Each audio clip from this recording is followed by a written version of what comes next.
This is the Reluctant Leader Podcast, the podcast designed to help you if you've landed a leadership role through no fault of your own and now need to find out what you should be doing. I'm your host, Mark Terrell, and have been there and know what it feels like and made all the mistakes. In each episode, I'll be getting to grips with a leadership topic by interviewing an expert in their field. You'll find out why they do what they do and take away some top tips you can use to become a more confident leader. For more content and to keep in touch with how the project is developing, go to www.thereluctantleader.co.uk. If you have any comments about the episode, you'll find me on LinkedIn, Facebook and Twitter. So let's crack on with the show. Today I'm talking to Hugh Liddle. Hugh is the sales wizard at Redcap Sales Coaching and Elite Sales Academy, where you can learn to make selling easy, fun and profitable. He specialises in helping service-orientated businesses dramatically increase their conversion ratios, sales and revenues.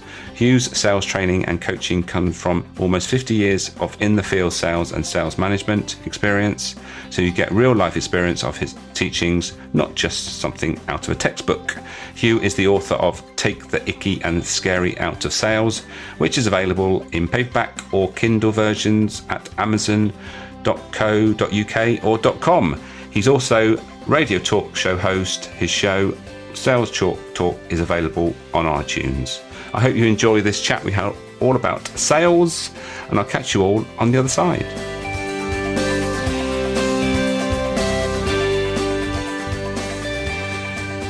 Hugh, welcome to the Reluctant Leader Podcast. Well, thank you, Mark. It's great to be here. I've been very much looking forward to this conversation, as I've been on the other side of the mic, as it were, and you've invited me kindly onto your sales chalk talk and to talk about what I do. So it's nice to be in this position and to obviously give the opportunity to talk about what you do, and obviously in relation to leadership. But before we get stuck into that topic, I think, it's the question I ask all of my guests, and that is, why do you do what you do? And what was the pivotal moment that took you down that path? Well, 50 years ago, I was just getting out of the Air Force, and I had a number of different job opportunities that were available to me when I did that. And I really liked the idea of doing sales, because when you're selling on commission, there isn't any kind of a ceiling on your income.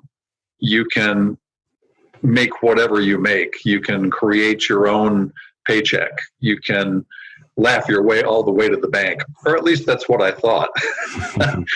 So I started working as a salesperson way back 50 years ago, and it's what I've done the majority of my life. And when I first started out, Mark, I was terrible. I thought it was just going to be so easy because I like to talk to people, and I'm a good talker, and I'm fairly persuasive. And I thought it was just going to be really, really easy. And I found out that it wasn't easy at all. And in the early days of my sales career, it's a good thing that hearing the word no is not fatal, because I'd have been dead back in 1969 or 70 if that was the case.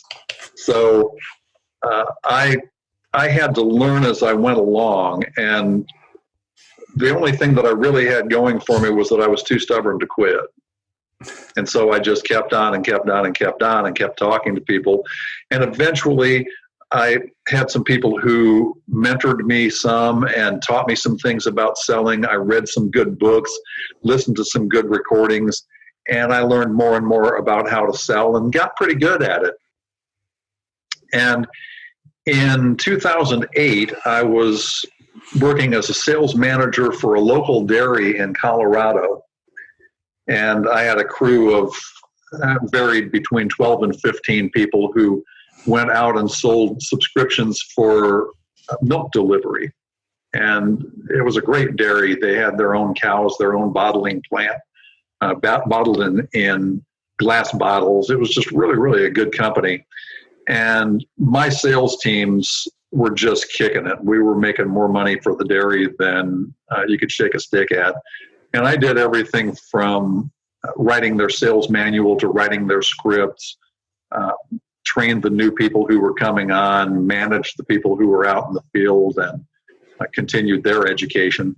And so I was doing all of the things that I do now as a sales coach and even more.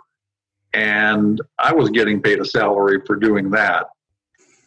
And as time went on, there was a challenge with one of the people in the corporate structure who got involved with one of my salespeople and wasn't being quiet about it, and it was really causing problems with my sales team. And I spoke up about that, and the result was that I was let go, and the other person stayed on. So my wife and I had been talking for several years about the fact that with the things that I was doing for that one company, that if I could help a variety of companies be better at sales and increase their sales and their revenue, that would help me earn more money, and it would be good for a broad range of companies rather than just one. And so when I was forced to leave that company, I started my sales coaching business, and that was in 2008. And I've never had so much fun in my entire life, Mark, as I've had doing this. And I was honored and blessed to have you as one of my clients. And I'm so proud that you've become a sales superstar. Oh, well, I'm not sure I would go that far, but, I think one of the things that we have to get over my background was sales within a retail environment, and that is a totally different thing to selling a service. And I think more and more people are selling services these days rather than products. Right. And when it comes to selling a service, there is one thing that I've learned is that having the right mindset is really important. Is that something you'd agree with? I agree with that totally. That's probably the most important thing. It's important to build your skills, and it's important to know how to have a really good, effective sales conversation. And if you enter into the sales conversation with the wrong mindset, then you're not going to have a successful conversation. You're not going to have a positive buying decision the majority of the time. And that mindset really starts with what our jobs are in selling services. And our job in selling services is not to get other people to do what we want them to do, or what we think they should do, or what we even know they should do. It's about helping people do what they want to do. And it's not about pushing them or twisting their arm or trying to use shame or argument or any of those kinds of things to get them to do something. It's about leading them through a conversation that brings them to a point where they're able to make a decision about whether they want to take advantage of the service or whether they don't. So there's a whole technique in having a sales conversation that does lead people to that place. Yeah, and it is a skill, and you've mentioned that you've been doing it for 50 years. Yeah. And so do you think you've cracked it? Do you think you've got everything you need to know now? No, I'm a great believer in the adage that learning is a lifetime project. And so I read extensively about selling. I listen to podcasts and seminars about selling. And I'm constantly learning and growing in my own knowledge of sales, and then able to pass that along to my clients. Right. Yes. And I know you've written some books. I've read one of them. And in our preamble before we started recording this podcast, you mentioned that you're in the process of rewriting that book. Yes. And obviously that's adding some new learnings, I suppose. And What would be those key things that have changed since you originally wrote that book? I'm constantly revising sales scripts and finding more effective ways to say some of the things that need to be said, the value statements that are made, the questions that are asked, the objections that are answered. And so the third edition, like the second one, is going to be an upgrade and an update of what I originally wrote in some of those contexts, and just some updated examples, some updated scripting actually in the book. And so it's not going to be brand new in terms of the overall feel of it. There's just going to be different detail in it. Mm-hmm. It's interesting. Not so long ago, I went into a car sales room to look at, as you do, just have a look at some new cars and things because you think I'd like a new car at some point. And I got talking to the sales guy, and I did notice that it wasn't anywhere near the same environment as it used to be. And I said, well, it feels different. What's different? He said, well, we don't really sell these days because what we do is we assume that most people have done their research already online. And is that something you're coming across more and more? It is true that you don't have to do a product presentation. Now you're still selling. Mm-hmm. The phrase, "Oh, we don't have to sell this," is silly. Mm. Of course, it has to be sold, and a part of that is if I go in, even if I know what car I want and I know how much I want to pay for it, and everything's going just fine. If I don't like the salesperson, I may not buy. If the salesperson isn't good at building rapport, and if I don't really feel a connection with that person, I might go find somebody else to buy the same car from. So there is selling that needs to take place in that process.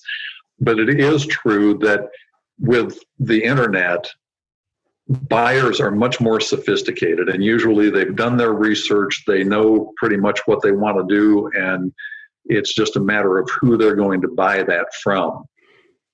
And so you don't have to do a product presentation. If you're selling a service, you don't have to have 1,000 flip charts, or you don't have to go in with an iPad and have a presentation all planned out on it about what your product or your service is all about. You don't have to do that anymore. What you need to do when you have a sales conversation, and this is part of the process of leading someone in a sales conversation, you need to ask a ton of open-ended questions so that you can find out whether somebody is really a candidate for your service, whether they really need what you're selling and want what you're selling. And you have to find out what they want. What's the problem that they're trying to solve? Why would they want the service that you provide? If you're a coach, and Mark, I know that you do a lot of coaching and work with a lot of folks who are coaches. People don't want coaching, but they want the result that comes from coaching. They don't want sales coaching. I'm a sales coach. Nobody wants to have a sales coach. They want the result that comes from having a sales coach. They want to be able to make more sales and make more money. And so in having conversations with people about sales coaching, I don't try to convince them that they should have sales coaching. I ask them questions about what's going on in their business and what's going on with their sales that they want to change.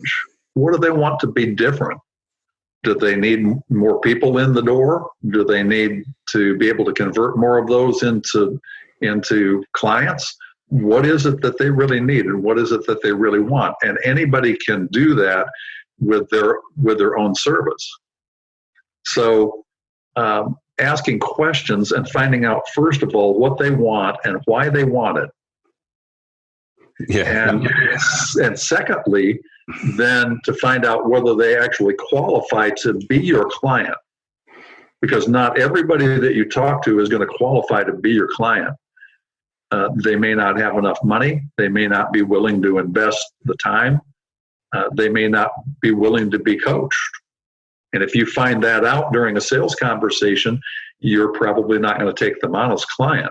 And you get a certain amount of intuition, don't you? Whether you're a fit, whether you're actually the conversation is going well enough that you can actually work together. Because it's very important to be working with people that you get on with, because otherwise it's almost like pushing water uphill, isn't it? Yeah. Let me give you an illustration of leading through asking questions instead of telling people about your service or your product and what it can do and how it works and all of those different kinds of things. Yep. Several years ago, I was talking with a woman about doing some sales coaching. And she was in a service-oriented business, and her product, the product that she had available as a part of that service, there was a really good price point. She could make a considerable amount of money doing that. And I asked her what she wanted her business to look like a year down the road. And she said, I want to be earning $250,000 a year in my business.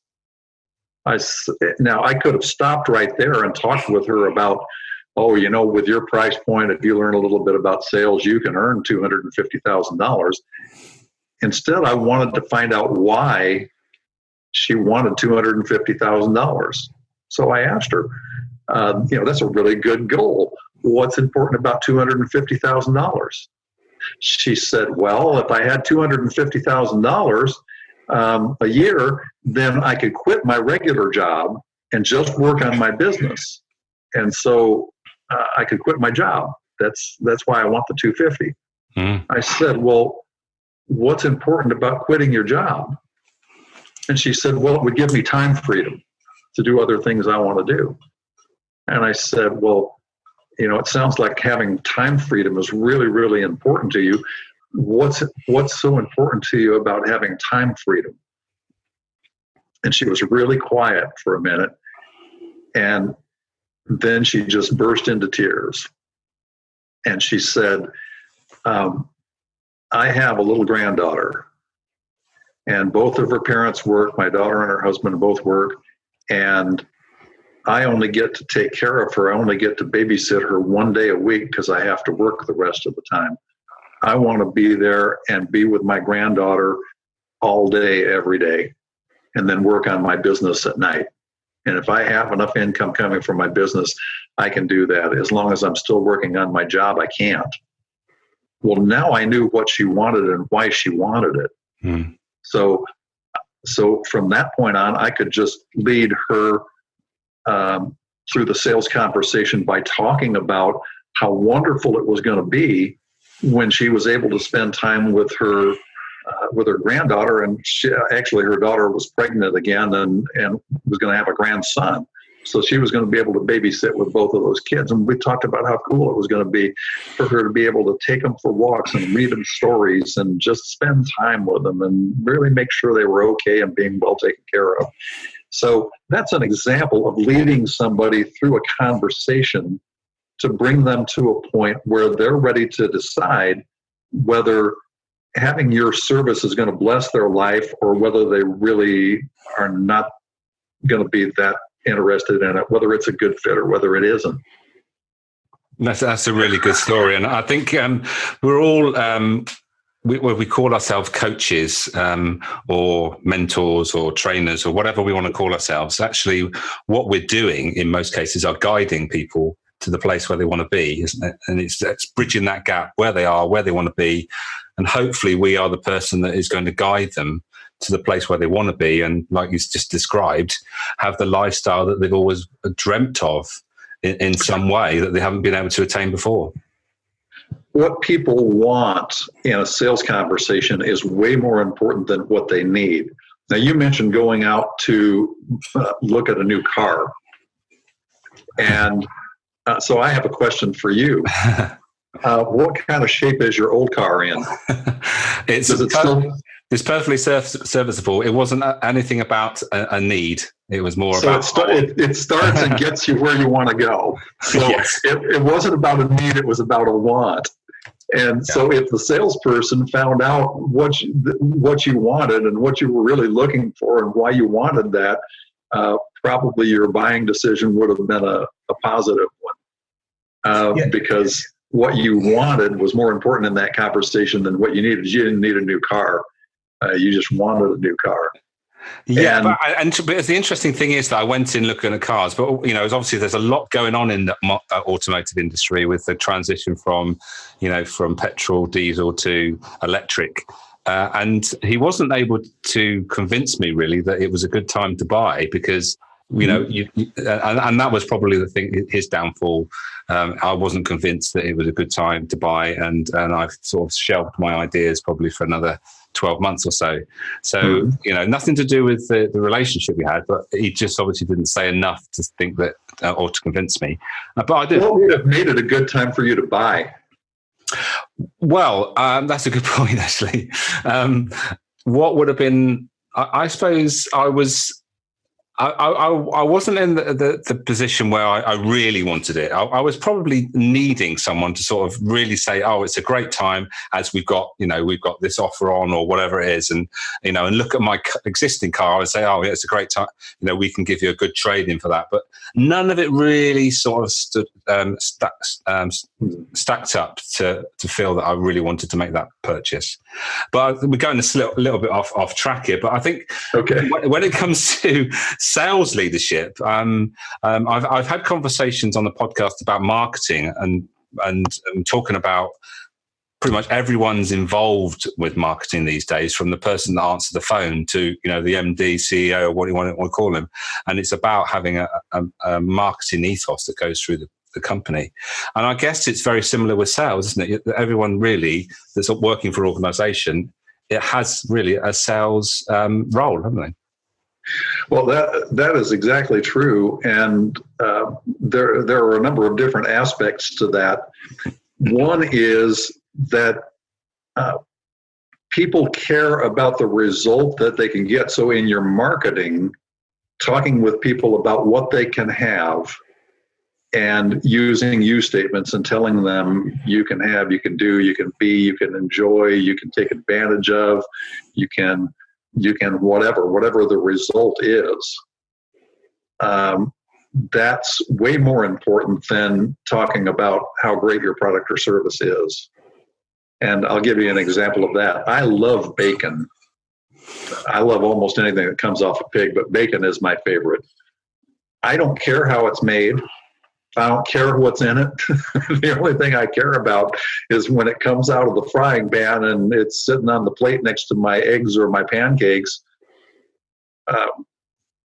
If it makes my tongue jump up and beat my brains out because it tastes so good, that's what I care about. I care about the result. I don't care about the process so much. Right. So in marketing or in selling, when you're leading somebody in that sales conversation, talk to them about the result that they can have.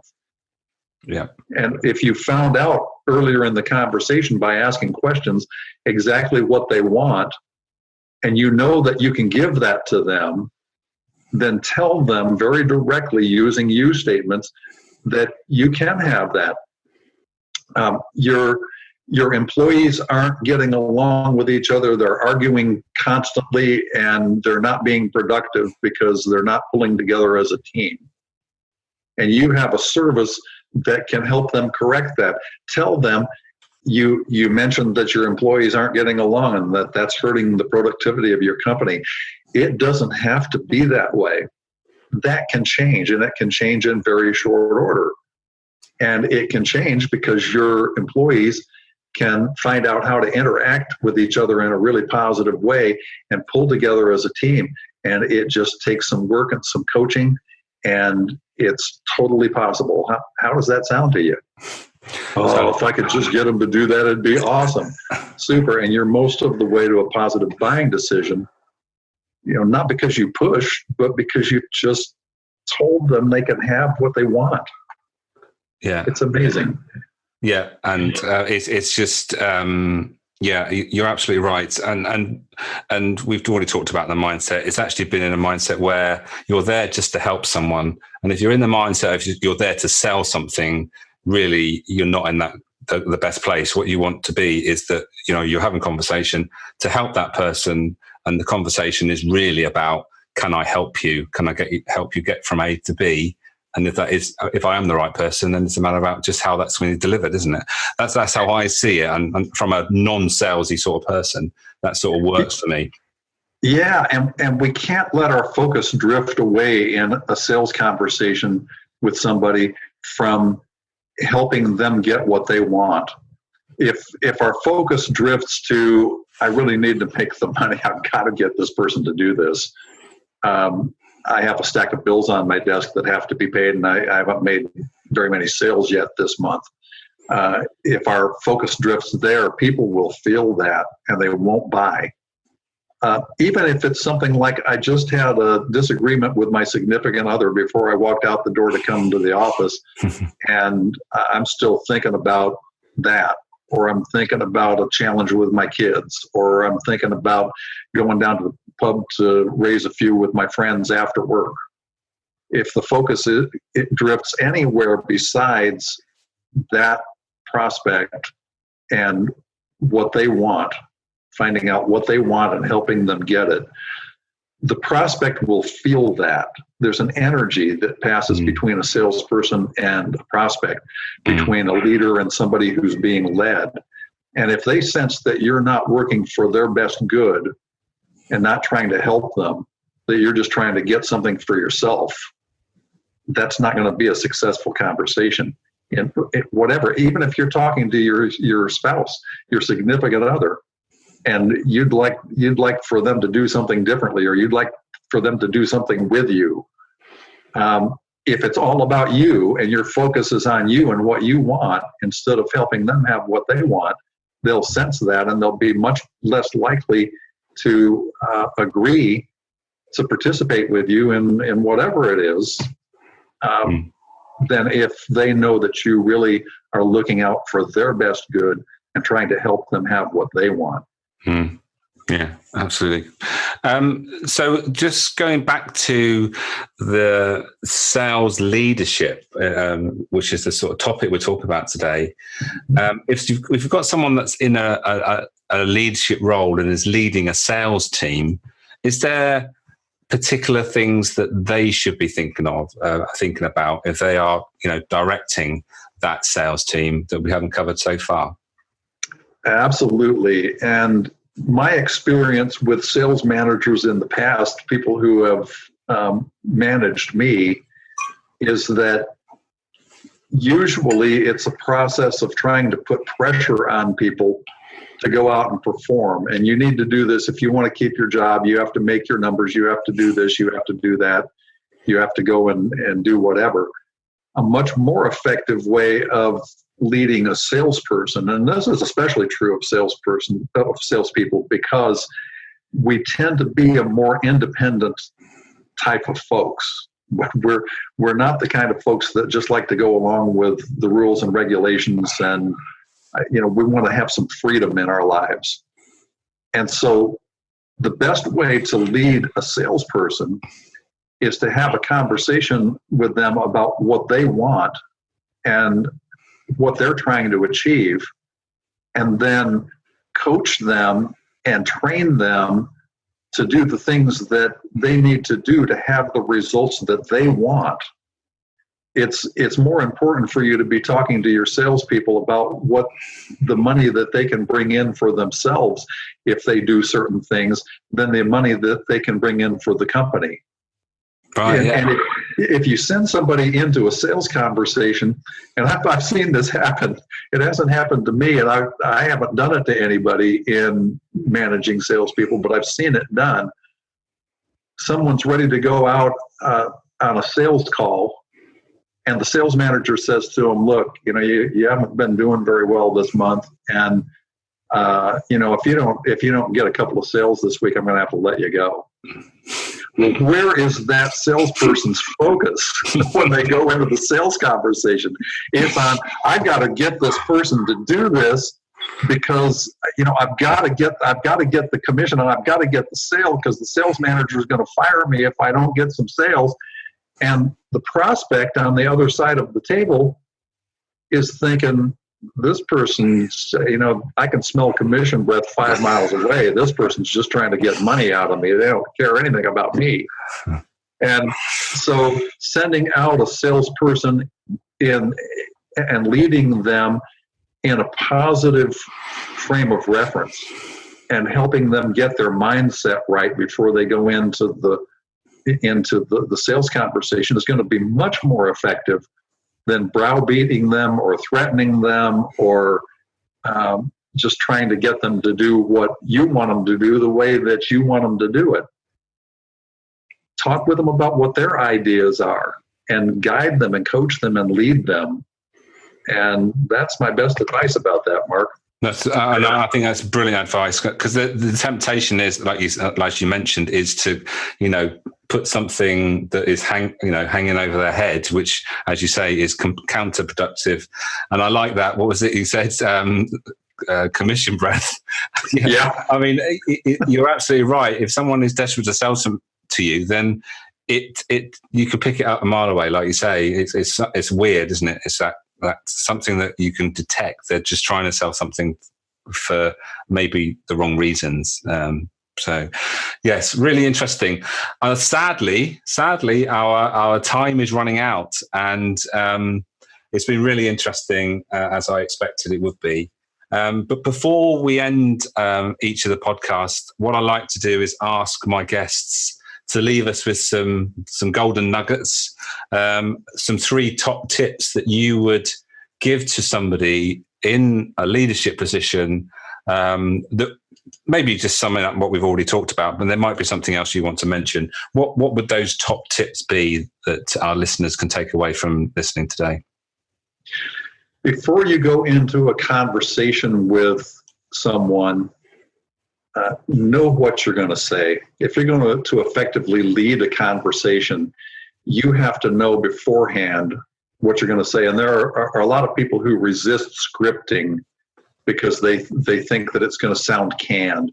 You can take a script and you can work on it and practice it, memorize it, rehearse it until it's just second nature to you and it's not canned at all. You do that when you're going to have a conversation about something really important with a family member or a friend. You don't just go in and start talking off the top of your head. You think about what you're going to say and how you're going to say it, because the result is important to you. And it's not any different in leading someone in a sales conversation. So that's first. The second is about mindset. And that is, before you have a sales conversation with somebody, or really a conversation with anybody, really stop and get your mind in the framework of helping people do what they want to do. Before you go into the sales conversation, just take a second and think, I'm going to go in and just have a marvelous conversation with this person. I'm going to find out what they want and why they want it. If I can help them with that, I'm going to help them with it. I'll offer to help them with it. If they think it's a good idea, then I'll have a new client. And if I don't, that's okay. There will be another new client that will come along shortly, and not be attached to the outcome. And so that would be tip number 2. Tip number 3 would be to make it a habit to ask your questions, all of your questions, open-ended. No matter who you're talking with, ask questions that start with who, what, where, why, when, or how, rather than asking questions that can be answered yes or no. It works marvelously with your prospective clients, with your significant other, with your children, with your friends, anybody. You'll get more information. You'll have more fun. You'll have better conversations if you ask all your questions open-ended. And if you're telling somebody about your product or your service, tell them about the result and use you statements. Tell them you can have, and tell them what the result's going to be. And that's my big 3, Mark. Fantastic. Thank you for that, Hugh. And as I was talking, as I was mentioned to you earlier, I was talking to people. I gave them the question of who's a leader in the room earlier, and no, about one person put the hand up. And then when I asked it, reframed it, said, well, actually, who in the room needs to positively influence others? And then all of a sudden, everybody put their hand up, and that's what it's about, isn't it? It's about having that mentality that you're there, you want to make a positive difference. And it's not just about selling something, is it? It's not. You're absolutely right. Fantastic. Thank you, Hugh, for your time today. I much appreciate it. And as I was expecting, high value. And I hope that we'll be able to have a chat about something else in the future. But for now, I'll say cheerio, and hopefully we will have the chance to do it all again sometime soon. Mark, thank you so much. And as always, whenever I talk with you, it's just been a total pleasure.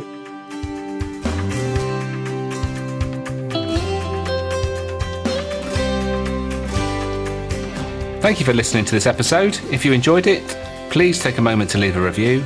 Don't forget to check out the Reluctant Leader project at www.thereluctantleader.co.uk. Make a note to start, stop, or continue doing whatever struck a chord in this episode. And until next time, be the best you can be.